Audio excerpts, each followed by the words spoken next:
I would bet $200 that your reactive dog is not sleeping enough.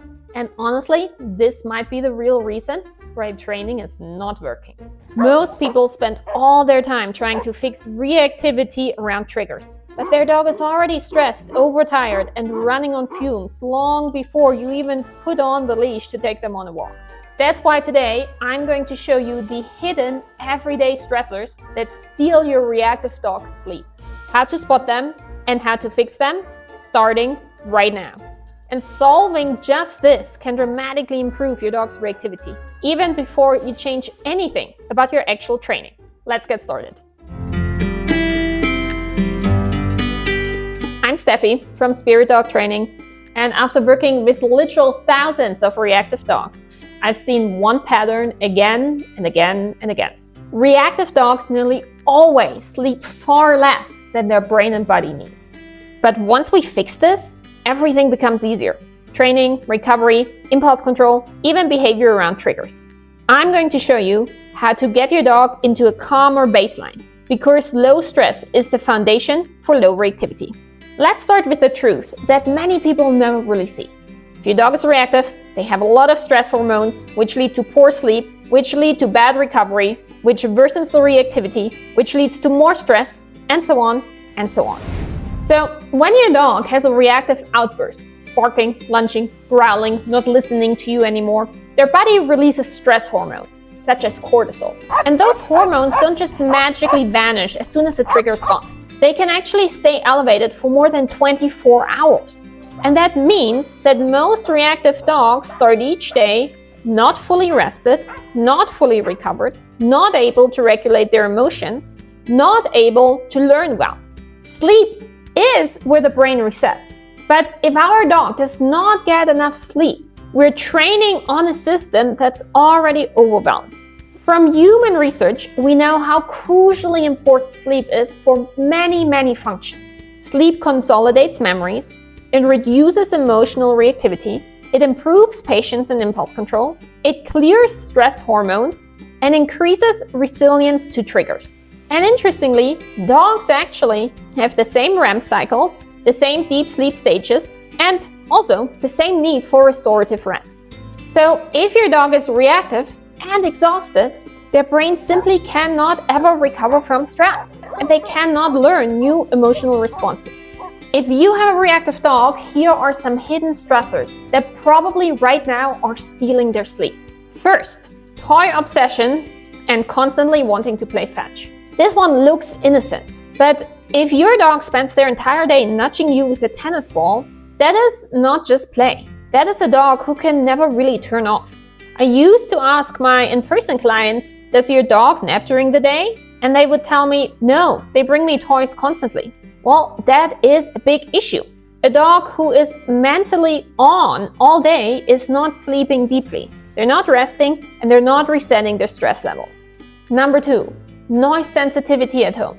Dogs who startle at every noise, the delivery truck, neighbors closing their door, or a bird outside, they never really reach a deep sleep state. White noise, fans, or calming music are essential for these dogs so that they can actually get the rest they need.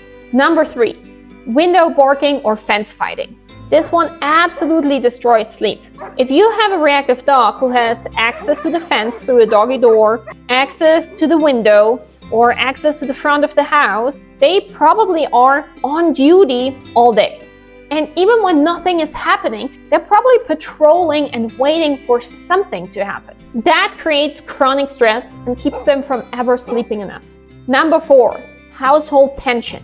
Dogs who do not get along with a housemate, or are afraid of a cat, or avoid a certain family member, they live with constant background stress.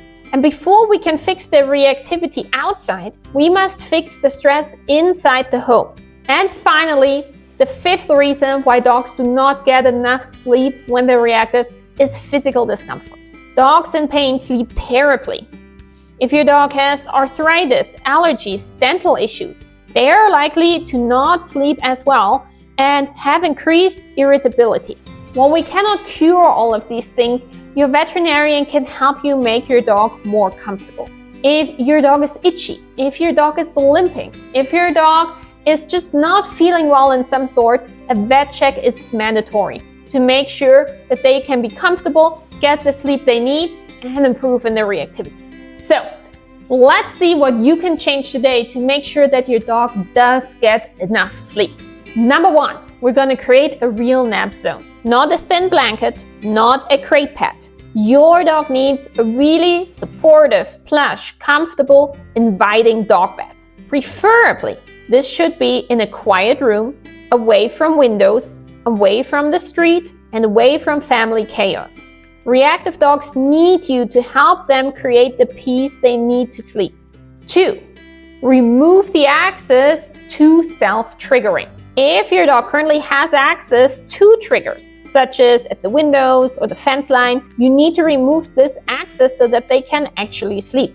So, at least during nap times, ideally throughout the entire day, you should block access to windows, block access to the fence line, close the doggy door, use baby gates or X-pens if necessary, and you can also cover these with blankets. Your dog cannot rest as long as they feel that they're on alert duty. Number 3, manage sounds by adding background noise. Sound triggers are actually good triggers because we can reduce them by adding more. So, try some white noise, some fans, the radio, a playlist, some sort of background sound for your dog. This will reduce their startle responses and protect deep sleep. Number 4, put away high arousal toys while your dog's supposed to be napping. This especially applies to toys that your dog is obsessively fetching. It does not help your dog to relax if there are toys constantly available that they think they need to bring to you. This just keeps them in a stress loop. Number 5, increase physical exercise. Lack of physical exercise leads to worse sleep, but be smart about the type of physical exercise that you add. Your dog does not need dog park chaos, they just need consistent, healthy movement. And you will find that once they get enough physical exercise, they will have tired bodies, which will lead to deeper sleep, which leads to better emotional regulation and overall calmer dogs. And finally, number 6 for good sleep hygiene, add some decompression before naps if your dog has a really hard time to calm down and sleep. This could be through sniff walks, through scatter feeding, slow exploring, chewing, or licking. All of this will lower their heart rate and prepare the brain for rest. Now, if you wonder whether your dog is currently sleep deprived, here's the checklist. Most reactive dogs that do not get enough sleep tick off at least 3 of these. They startle easily, they're cranky or impatient, they show Velcro dog behavior where they are constantly attached to you, they have trouble settling down after exciting activities, they are whining or pacing, they have sudden reactivity spikes, and they take forever to settle down. If these sound familiar, then yes, your dog is overtired and you need to make sure they have good sleep hygiene. The good news is that once your reactive dog has enough sleep, we are going to get into a new cycle where more sleep is constantly improving their behavior because they will have lower cortisol. That means they will have better memory for training, more emotional stability, better impulse control, fewer outbursts, a calmer baseline, a higher threshold, and better success in your counter-conditioning sessions. Once your dog sleeps enough, it becomes so much easier to make progress. So, today's main takeaway is, if your reactive dog's not improving, do take a look at their sleep. It's one of the most powerful and overlooked tools in reactivity training. Fix the sleep, and you will fix the dog's ability to learn, cope, and stay calm. As always, if you have questions about your specific dog, feel free to drop them in the comments. I'd love to help you. And until next time, I wish you happy reactivity training.